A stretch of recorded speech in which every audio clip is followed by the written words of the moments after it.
Hey, everybody. Welcome to this episode of the Higher Ed Geek Podcast, episode number 41 with Anthony Mandelli. He is a fellow University of Delaware alumni, and we got reconnected recently over social media, so I'm really excited to be able to reconnect and catch up with him and share all the cool stuff that he's doing right now as a digital marketer and somebody who's specializing in data and analytics and just kind of geeking out about all that kind of good stuff. So really share some really cool, broad insights just to how the world is going and how to kind of properly use data. Reminds me of our previous episode on the topic that I'll make sure to link out to in the show notes. Also down there, you'll find all of the awesome books that Anthony recommends. So definitely take a peek and add a couple of those to your wish list or library. And just really appreciate Anthony's time and all that he shared. He's really doing cool stuff, and just appreciate that he also just really geeks out about Lord of the Rings. Good stuff. But after this brief message from our sponsor, this is episode number 41 with Anthony Mandelli. This episode of the Higher Ed Geek Podcast is brought to you by Top Hat, the teaching app that makes active learning come to life. Top Hat helps thousands of professors create their perfect course. Our app is easy to use and allows you to engage your class, adopt next-generation textbooks, and run tests, all within a secure digital environment. See why faculty in over 700 colleges and universities across North America trust Top Hat to power their classrooms. Visit tophat.com/higheredgeek. That's tophat.com/higheredgeek.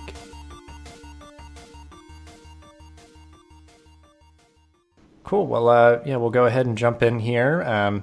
I really appreciate you making some time here for the podcast. So I feel like you have a very interesting professional journey, doing some pretty cool different stuff. So I'm excited to learn a little bit more about that, and as well as what's kind of capturing your attention, what you're geeking out about. So if you just want to introduce yourself to everybody real quick and just give kind of the quick version of your professional journey and how you got to be where you are today. My name is Anthony Mandelli. I'm a marketing manager with Snowplow Analytics, which is a data collection platform.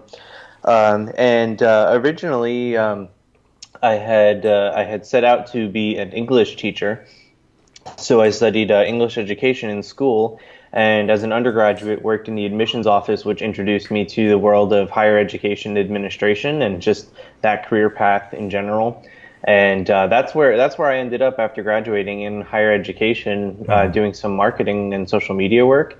And that really, it's not where I am now, but that really, really set the stage for sort of everything that was to come afterwards. Mm-hmm. Well, because I feel like, I can tend to see now, like talking through with people and looking through their LinkedIn profiles or something, like is always that kind of connective tissue that leads to the next thing, so I think that's what I could kind of tell from your journey. But I guess just to kind of go a little bit chronologically, like talk a little bit more, like we both went to University of Delaware, always holds a special place in my heart, but sort of like with your experience there, we crossed paths in like some like leadership classes and stuff. I know you're really involved as well. What do you feel like your college experience gave you personally and or professionally that still kind of resonates with you today? Sure. Well, I studied English and philosophy and leadership at UD, and it didn't start out that way. I started out studying, as I said, English education, and what I really, really value about having spent about my time at UD was the fact that they gave you so many opportunities to explore different things that I realized I came into my program with a pretty clearly defined picture of what I thought my life after graduation was going to look like. Mm-hmm. But just in experiencing so much, so many different programs, so many different classes and opportunities, it really made me stop and think about that. And realizing that I didn't want to be in the classroom was really a really big moment for me, because I was sort of going from that, I'm studying. I think. Let me say this. I think a lot of people feel very pressured, especially when they're starting college or even when they're in high school, to know exactly what they want to study and know exactly what kind of job they want to get with that degree. That's a tremendous amount of pressure that students can feel. And when I told my parents that I was dropping the education part of my major and I was going to pick up some minors, their first thought was, "What are you going to do with that?" Or that was their response, like, "What job are you going to get with that?" And in the beginning, I didn't really know, but it was the fact that I worked on campus that made me realize, well, the skills that I'm learning in this English program, the skills that I'm learning in my other classes, you don't need to, like, I can take these skills anywhere. I can work in the admissions office, which was what I ended up doing and something I was really passionate about. But once you kind of realize that what you're not learning, you're learning skills that aren't really always one-to-one applicable to what you're going to be doing in a job, in a career, you realize that what I can do this for a pharmaceutical company, I can do this for a rock band, I can do this for a nonprofit, whatever this might be. And that was what really UD, like, I'm so thankful for what I was able to do there, because I was able to, put my hands into a bunch of different projects and kind of say, I don't need to box myself into one thing. I like doing a lot of stuff, and that's totally possible.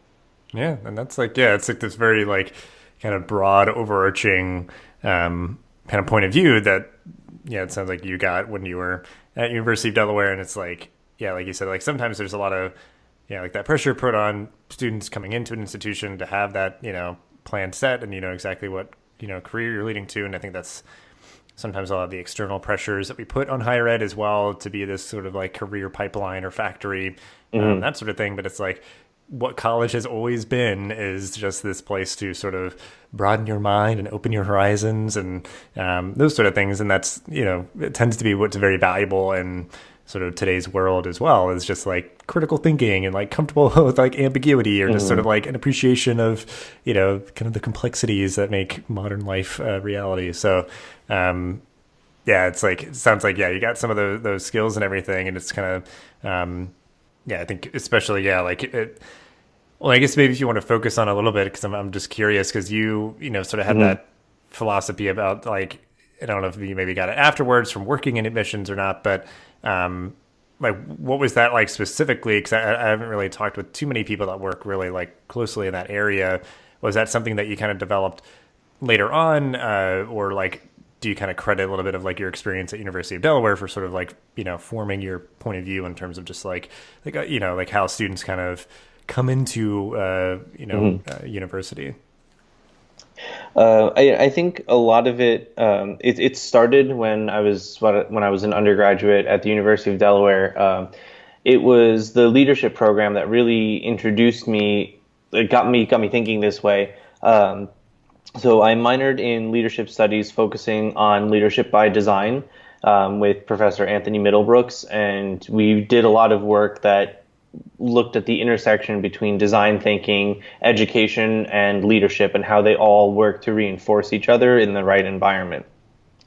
And working with Professor Middlebrooks, I was very fortunate to take several of his classes and to do an independent study with him. And working with him, I realized that that work was just so fascinating and so interesting. And I had no idea that this is the kind of stuff that I could be doing with a leadership program. And I think part of that came from the fact that departments tend to be very, very siloed. And now, we're starting to see a big emergence of like cross-departmental, cross-discipline projects and classes, and much more collaboration on across departments and programs on college campuses. But it wasn't really like that. And that's what was so great about the work I was doing in the leadership program, because we had projects that were, cross-disciplinary with like the art program, landscape architecture, a lot of really, really cool, interesting stuff.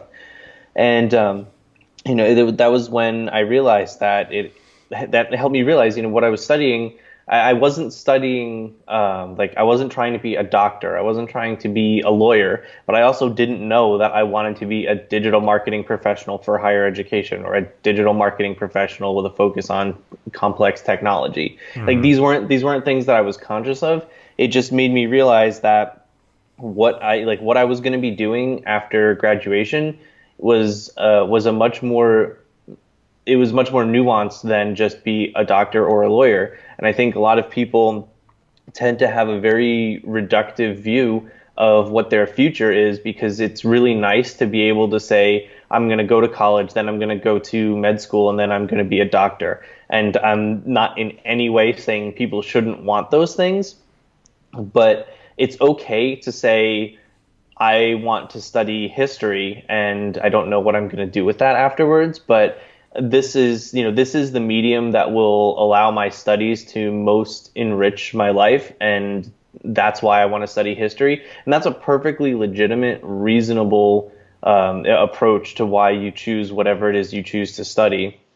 And leaving off that, what are you going to do after you graduate part? There's really nothing wrong with that, because these careers that we have, another common way to say it is the jobs that people are going to have when you graduate don't even exist yet, right. which is really true. The company I work for right now was founded in 2012, so after graduation. So the job I have now literally did not exist when I was an undergraduate.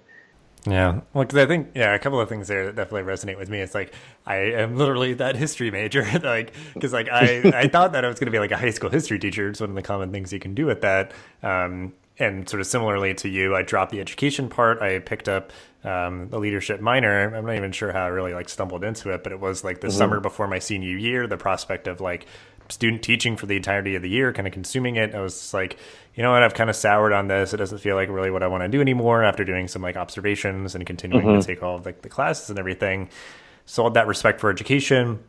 I was an RA for 2 years. Going into my senior year, I made that decision to kind of shift, and that's when I did a lot of leadership classes. And I mean, my senior year as a whole was the best year for me, and those classes were my favorite classes. And I know what my history major gave to me, an appreciation for context, the story of the world, or even just within an organization or anything like that. Nothing happens in a vacuum. So yeah, it's you kind of make sense of your own narrative, or just, advocating for folks to, kind of follow their interests, especially when they're at college. It's an environment that's conducive to that. And I think that can enable you, like you said, for jobs that you didn't even know existed or didn't even exist. Because for me, working in this sort of higher ed adjacent space, it's I didn't know a lot of this stuff existed, but just knowing people who take this path that I talk to a lot, it's just be more open-minded about what you might want to do. Right. Yeah. And there's so much opportunity out there to take whatever it is that you want, whatever it is that you want to study or you want to learn, and to apply it in new and interesting ways. And more often than not, that's what people are looking for, is to say well, I have my background might not be what you're expecting, but I really understand, X or Y about your space. And I think I would have a really interesting point of view on how to approach this job or this task, whatever it might be. And the English program at UD was amazing, because it taught me incredible critical thinking skills, and just a certain type of analysis that I wouldn't be where I am if I never got. There's been tons and tons of awesome articles all the way from major publications about the benefits of hiring people who studied humanities and social sciences. There was a great article about someone who said, why I hire English majors, and he basically talked about the soft skills that you get, and even several other counselors and advisors that I've spoken to, they say when you study these hard sciences, or engineering, math, physics, biology, subjects like that, it's your skills that you're learning are sort of directly applicable to what you do next, whether that's in a career or in graduate school. But the skills that you learn when you study humanities and social sciences, they don't manifest themselves in a career until further along the career path. So you're going to spend the first few years of your career typically feeling like what you've learned in your classes is not applicable at all. But then all of a sudden, you find yourself in a more senior role of having a leadership position, because you were an English major and you know how to analyze certain situations in ways that other people can't. Or you're a marketing manager because you understand the finer points of communicating a brand's value more than other people. Or you're a history major who suddenly has a much more senior operational role because you understand the broader context of the decisions that you're making, things like that. And then now I'm in this place where suddenly all of these skills that, I built up are coming back in a way that's much more direct and much more obvious. Yeah, because I think it's like the missing piece is just like they don't frame them in the because I was just talking to another podcast guest about this, is like, the English major is like the punchline for whatever reason, but I think like that's probably the most like you're saying, like critical thinking, like those are all the things that you really need. And like for me, it's like, I found what history, learning about it has given me, but it's just like, I think part of the puzzle that's missing is that they don't frame what you're learning in that way. And that's not necessarily a bad thing, because that is leading more towards like, okay, these hard functional skills, you're like, learning how to engineer something by learning how to build a thing that you would build, and like it's very kind of clear and kind of structured that way. But if it's almost like you don't frame it that way, you allow it to be more flexible and sort of just like this tool in your tool belt that could be kind of like multi-purpose, where it's just like, I can apply this to any number of situations versus just the one example that you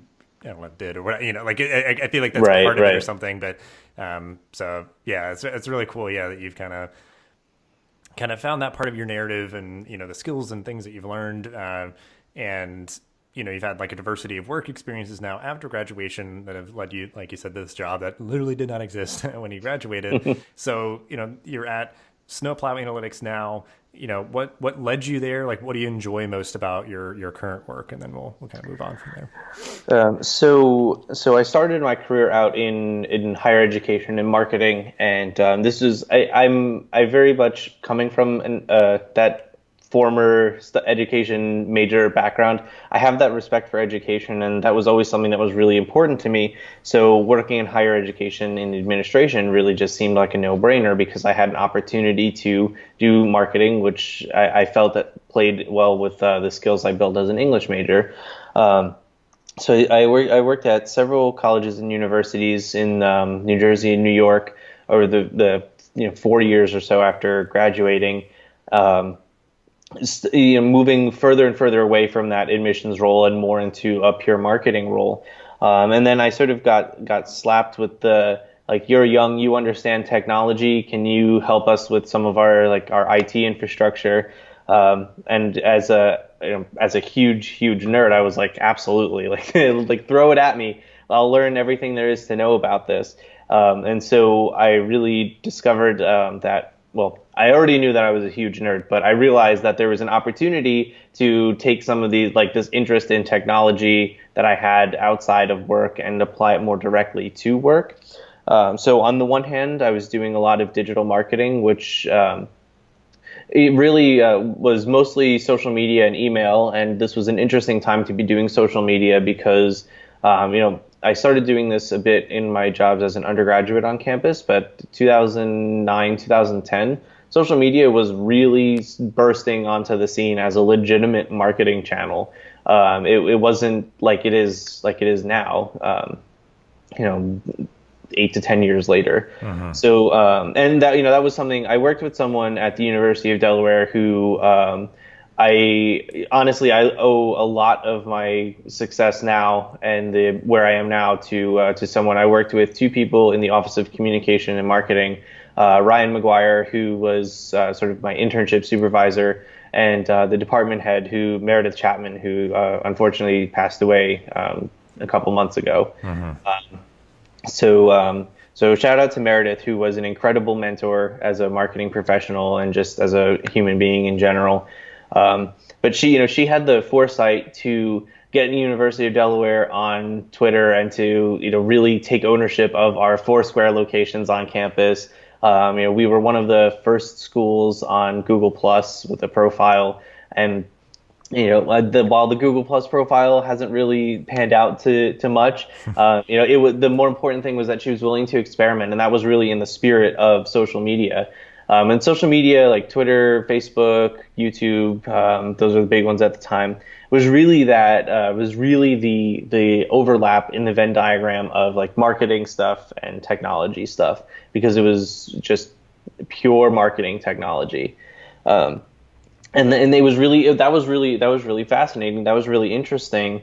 And the more I spent learning about social media and how the analytics work, and I've read some great books on this topic, it made me realize that this I really enjoy this intersection of marketing and technology. And it took me about a year and a half of soul searching to really understand this. But from the moment I started doing social media professionally, I realized I was, from that moment on, trying to move my career into a point where I could really do have like basically a 50-50 split between marketing work and tech work. And that's finally where I am now. Very cool. Because yeah, I think especially just for higher ed to remain kind of relevant, and I mean, there's just so much kind of competition in the marketplace now. Mm-hmm. Yeah, just like that's when when I hear people talk about that, I know some people that work in that space in higher ed and stuff. It's like it still feels like we're not wholly there yet, but yeah, I'm glad just within your kind of professional journey you found that sort of sweet spot. And well, I guess you mentioned just kind of generally, that stuff that you kind of geek out about and everything. So I guess you want to explore that a little bit more. Or just kind of the stuff kind of personally that you enjoy, like what are you geeking out about currently? Is it stuff that you've discovered more recently or stuff that you've always been into? But yeah, just kind of share that, and then we'll dig in a little bit more. Something that I have really started geeking out about in like true full tilt 100% fashion has been my longstanding love of J.R.R. Tolkien. So just a quick plug for this. The Tolkien estate has been publishing a lot of work recently. So that if you're into Lord of the Rings, check out some of the supplemental materials that have been published in the past few years. They're all pretty fantastic. But outside of that, my professional interests and my personal interests have always been very, very closely aligned. And I think I would have said that was a coincidence if you had asked me 2 years ago. But looking back on it now, I can see that it was very much by design. What always interested me about social media is the fact that we have this. It really comes down to data. And data is something that I just have learned to be this incredibly powerful force in the modern world that has so much potential for good, but as we've seen recently, also has the potential to do a lot of harm. When I read a great book by a scientist out of Northeastern University, Albert Barabashi, and the book is called Bursts. And in it, he talks about an experiment that his lab did with Twitter, where they basically took, they took a language library, an English library, and did a sentiment analysis on tweets, live tweets around the Super Bowl one year. And what they did is they created a map of the United States, and there were circles to represent all of the major cities. And these circles would change color in real time based on how positive or negative the tweets coming out of each city were. So you could see in real time when one team scored, you could see exactly across the country who was really happy about it and who was really angry about it. And it was a really cool project. But he in describing that, he said in the book that for the first time in history, with this new digital media, and we have empirical evidence about human behavior that we've never had before. And this completely changes the way that we look at historical events, we look at human behavior, we look at how society develops, how we look at the international economics. And that was a really big eye-opening moment for me.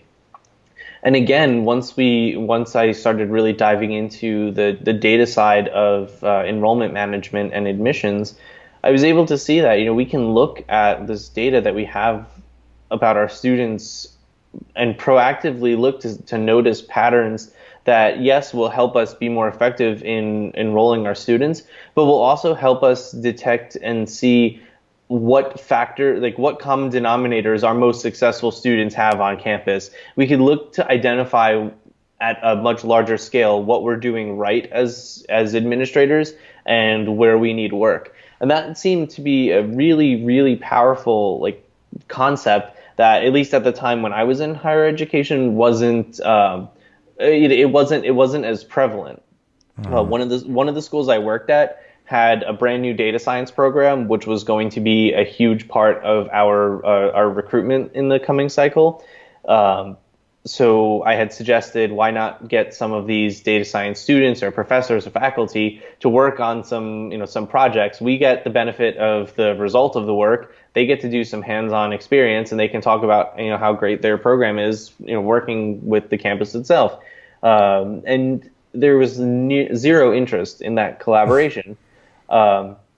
Which was mind blowing to me. And yes, I'm sure there were factors that I wasn't considering, or it wasn't even aware of. But the ultimate point was, we had the ability to do something really, really cool, and it was just not really. I don't think that that idea would have the same reception today as it did 3 years ago, 4 years ago. Yeah.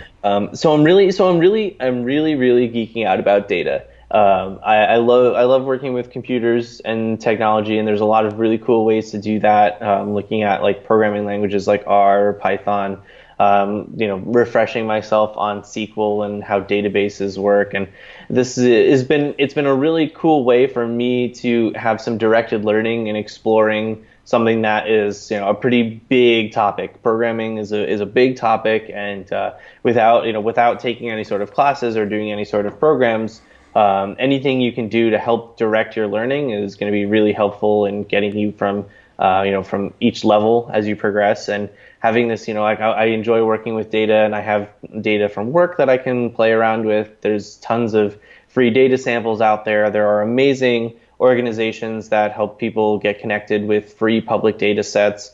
The United States in general has been being more open about their data. A lot of cities and will provide municipal data sets and let people work with it. There's a great organization I'm part of called Data for Democracy, which is a really amazing group of people who work together to look at things like crime rates and other urban data sets, and model it to help these different communities do different projects. So it's a really, really great time to be interested in data, because even though there's some not some great stuff happening with data, these are kind of the hard knocks that we need along the way. Because when you think about who are the biggest data companies out there, when you think of Google, you think of Amazon, you think of Facebook.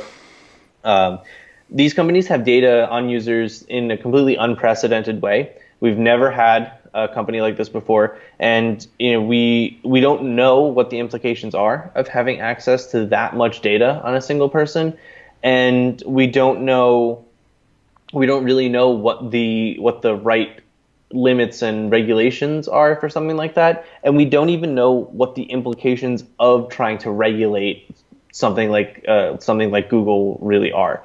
So there's a lot of unknowns, and we're going to take some bumps along the way. But if you think about California's recent data privacy legislation, you think about the European Union with the GDPR, which went into effect this past May. Collectively, we're getting smarter about data. We're understanding the impact it can have on our lives. We're understanding how much of it is out there, and we're developing a healthy respect for it. So if you're interested in data, now is a really, really great time to be in this scene. Yeah, because I think it's people will sort of play within the sandboxes that you put them in, and I think up until this point, it's been kind of like you're saying. I mean, it's unprecedented territory. It's kind of like a Wild West frontier here, I think some bad apples, some irresponsible people shouldn't have people say we should not collect any data. Data is bad. It's just no, those people used it improperly, so they should be sort of held responsible for that.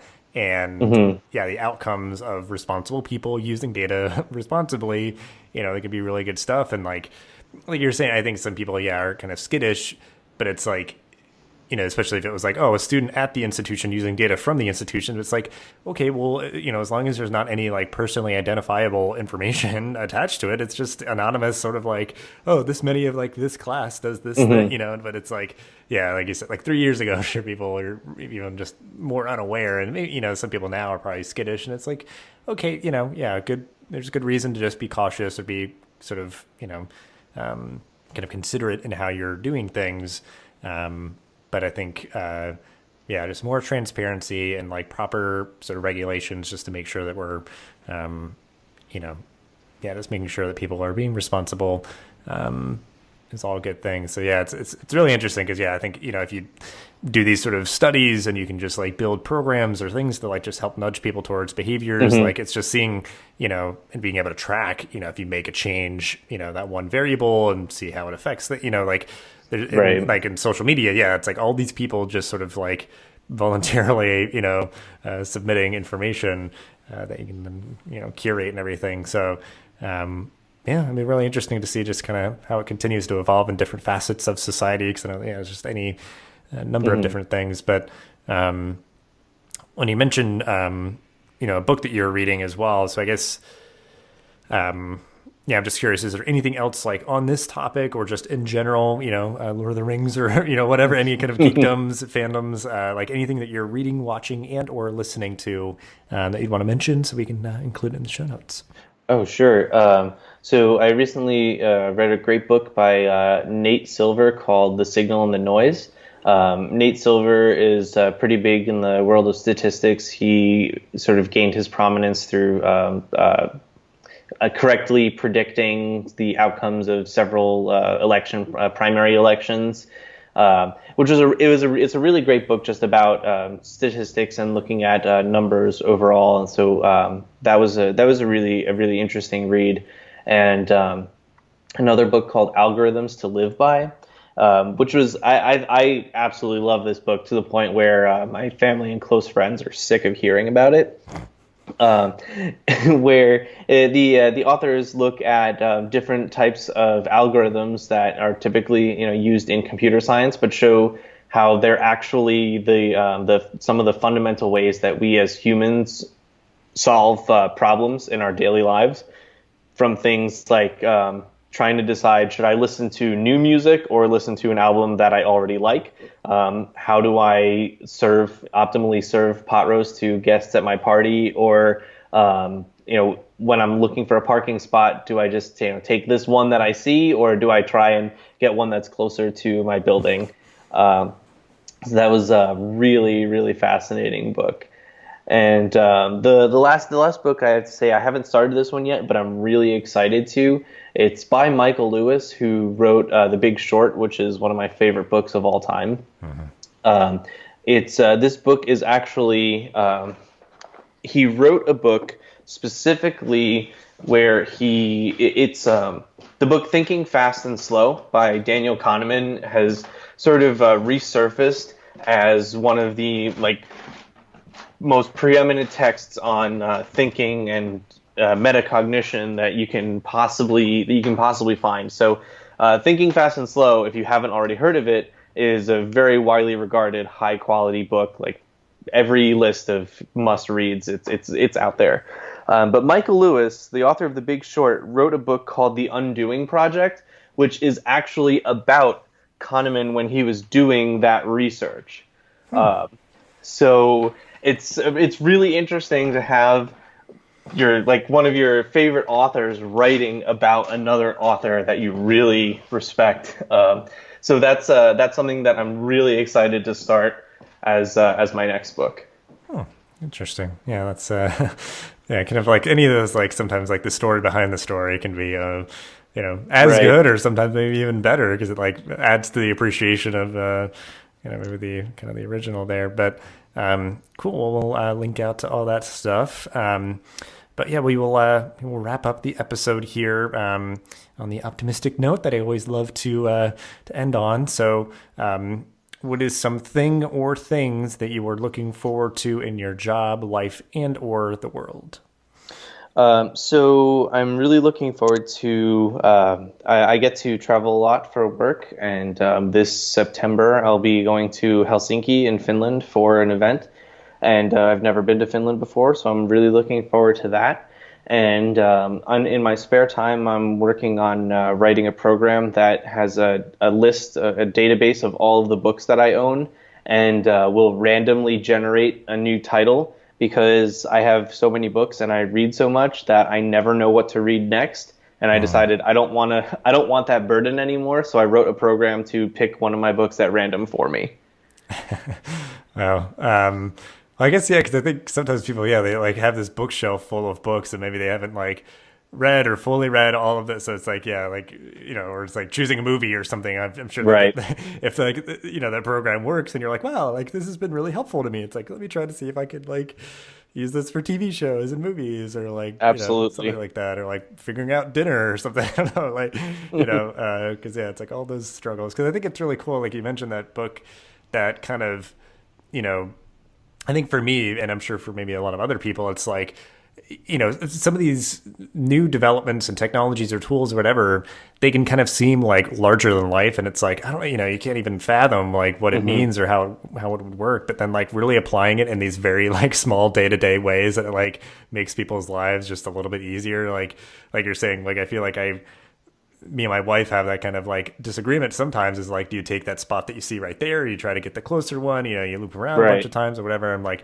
I usually just try to take the spot that I see first. But, like, yeah, does it make more sense because you walk less or, like how much time you're going to spend looking for a spot or whatever. So it's like, yeah, like, well, like, data shows, yada, yada, yada. 37% is apparently the mathematically optimal number. It's based on an old math problem called the secretary problem, which is basically if you're trying to hire a secretary and you're doing interviews, how do you know, like, okay, you interviewed someone who's really awesome, but you've only interviewed 3 people. How do you know the next person isn't going to be even better? And apparently, according to this book, and I'm sure you're going to get 1,000 emails from mathematicians and statisticians who are going to correct all of my finer points. But basically, when you say like, okay, I'm going to interview 100 candidates. After 37, you take the best candidate who is better than those first 37. And whether it's hiring someone, whether it's searching for a house or searching for a parking spot, given certain conditions, this is apparently the mathematically optimal way to choose a parking spot or a new house or hire someone. But I guess that would, yeah, like make sense because, yeah, and I wonder if somebody were to do a study like that on dating, how it would apply, because that's the idea. Like you see something good, but you like, oh, maybe there's something better. And it's like, yeah, like parking spots and, houses everywhere, like you're dating and it's like, well, this person's pretty cool. But I don't know, like maybe there's somebody better. But it's like, yeah, you've gone on 37 dates and that person's amazing. Then go for it. Don't like, get too in your head about it. But, because, yeah, it's like that fine line. It's like, yes, like, because, yeah, I mean, definitely like in interviews, I interviewed 37 people. I feel like I have a pretty good idea of like, type of people that obviously like, applied within like sort of a reasonable amount of time and maybe have a diversity of, experiences and skills and stuff. So yeah, that I feel like that checks out just sort of intuitively to me. I would not feel like, I don't know, many more than that would be, because it's like the time the time that you're spending on anything versus just like, yeah, like going with something good that you have already. So yeah, very interesting stuff. Well, good. Well, yeah, really, really interesting conversation. I think, yeah, just definitely a lot to chew on and good books to check out. And yeah, just really appreciate your time. And of course, yeah, just yeah, enjoy the rest of your week. All right. Thanks, Dustin. Thanks for talking to me and letting me just go on about all the things that I like and have been thinking about. No, yeah, it's all good stuff. And I think, yeah, continue some good sort of topics and conversations from previous episodes. So, yeah, I mean, definitely a little bit out of my wheelhouse, but that's what I like, is I like talking to people that have some different insights and stuff than my day-to-day. So, yeah, certainly all good stuff, and I appreciate you sharing all that you did, and yeah, probably talk to you again soon. Hey, thanks, Dustin. Look forward to it. This podcast is a proud member of the ConnectEDU Podcast Network. bringing together diverse voices and thoughtful discussions to the higher ed community. Check us out online at ConnectEDU.network or on Twitter at ConnectEDUPod. Thanks for listening to this episode of the podcast. Make sure to rate, review, and subscribe so you never miss an episode. Thanks again for listening, and we'll see you in the next episode of the Higher Ed Geek Podcast.